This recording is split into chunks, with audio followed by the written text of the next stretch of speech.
വട്ടംകുളത്ത് വീണ്ടും കൃഷി നശിപ്പിച്ച് കാട്ടുപന്നികൾ. വിളവിന് പകരം കണ്ണീർ കൊയ്ത് കർഷകർ. പഞ്ചായത്തിലെ വിവിധ പാടശേഖരങ്ങളിൽ കാട്ടുപന്നികൾ നാശം വിതച്ചു. വായ്പയെടുത്ത് അടക്കം കൃഷിയിറക്കിയവർ ദുരിതത്തിലാണ്. കൃഷിക്കായി ഇറക്കിയ സാമ്പത്തികം പോലും തിരിച്ചു കിട്ടാത്ത വിധത്തിലാണ് കാട്ടുപന്നികൾ കൃഷിനാശം വരുത്തിയത്.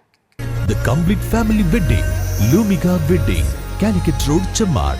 Opening soon. Fancy and footwear.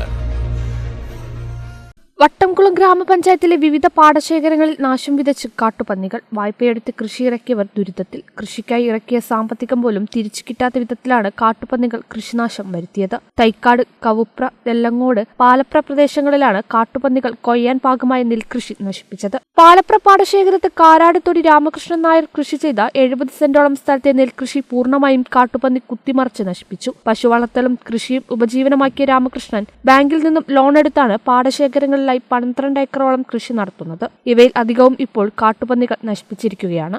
നമ്മുടെ 19 പാടശേഖരത്തിലെ നെൽകൃഷി ഇറക്കുന്നതിന് മുമ്പ് തന്നെ വട്ടംകുളം ഗ്രാമപഞ്ചായത്ത് അധികൃതരോട് ഈ കാട്ടുപന്നി ശല്യത്തിന് പരിഹാരം കണ്ടാൽ മാത്രമേ കൃഷി ചെയ്യൂ എന്ന് ആദ്യം പറഞ്ഞിട്ടുള്ളതാണ്. അപ്പോൾ അതിന് നടപടി ഉണ്ടാവുമെന്ന് പഞ്ചായത്ത് അധികൃതരുടെ ഭാഗത്തുനിന്ന് ഉണ്ടായതിൻ്റെ അടിസ്ഥാനത്തിലാണ് ഈ 18ഓളം വരുന്ന പാടശേഖരങ്ങളിൽ കൃഷി ഇറക്കിയത്. ഇപ്പോൾ ഉദാഹരണത്തിന് ഇപ്പോൾ എൻ്റെ അടുത്ത് നിൽക്കുന്ന ഈ രാമകൃഷ്ണൻ നായർ ബാങ്കിൽ, കേരള ഗ്രാമീൺ ബാങ്കിൽ നിന്ന് വട്ടംകുളം ശാഖയിൽ നിന്ന് 1,70,000 രൂപ വായ്പ എടുത്തിട്ടും അതുപോലെ തന്നെ മറ്റ് സ്ഥാപനങ്ങളിൽ നിന്നൊക്കെ വായ്പ എടുത്ത് കാലങ്ങളായി കൃഷി ചെയ്തുകൊണ്ടിരിക്കുന്ന ഒരു കർഷകനാണ്.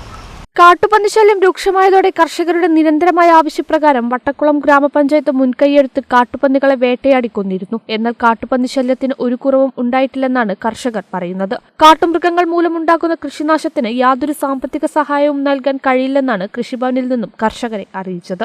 18 വർഷമായിട്ട് ഈ കൃഷി ചെയ്യുന്നുണ്ട്, പശുകൃഷി നടത്തുന്നുണ്ട്. പക്ഷേ ഈ കൃഷിയിൽ ഇങ്ങനൊരു അനുഭവം ഈ വർഷം മാത്രമാണ് നമുക്ക് ഏറ്റവും കൂടുതൽ നാശനഷ്ടങ്ങൾ വന്നിട്ടുള്ളത് കാട്ടുപന്നീനെ കൊണ്ട്. അതുകൊണ്ട് ഇതിന് എന്താ പരിഹാരം എന്ന് വിചാരിച്ചാൽ ഒന്നുകിൽ ഗവൺമെൻറ് അല്ലെങ്കിൽ പഞ്ചായത്ത്. നമ്മൾ ഇത്രയും പൈസ കടം വാങ്ങിയിട്ടാണ് ഈ കൃഷികളൊക്കെ ചെയ്യുന്നത്. അല്ലാണ്ട് നമ്മളെ ബാങ്കിലോ അല്ലെങ്കിൽ നമ്മളെ പെട്ടിയിലോ പൈസ ഇല്ല. അപ്പോൾ ഈ പൈസ കടം വാങ്ങിയിട്ട് നമ്മൾ ചെയ്യണം. ഈ കടം വീട്ടണമെങ്കിൽ നമുക്ക് അതിനൊരു വരുമാനം നമുക്ക് കാണണം. അത് ഇങ്ങനെ പോയി കഴിഞ്ഞാൽ എവിടുന്ന വരുമാനം കിട്ടുക നമുക്ക്? അതാണ് എനിക്ക് പറയാനുള്ളത്. കടം വാങ്ങിയും ലോൺ എടുത്തും നടത്തുന്ന കൃഷി ഇത്തരത്തിൽ നശിപ്പിച്ചാൽ കർഷകർക്ക് മുന്നിൽ ആത്മഹത്യയല്ലാതെ മറ്റു മാർഗമൊന്നില്ലെന്നാണ് കർഷകർ പറയുന്നത്. അടിയന്തരമായി അവശേഷിക്കുന്ന കാട്ടുപന്നികളെ കൂടി പിടികൂടാൻ പഞ്ചായത്ത് മുന്നോട്ട് വരണമെന്നും കർഷകർ ആവശ്യപ്പെട്ടു. കേരള വിഷൻ, പൊന്നാനി.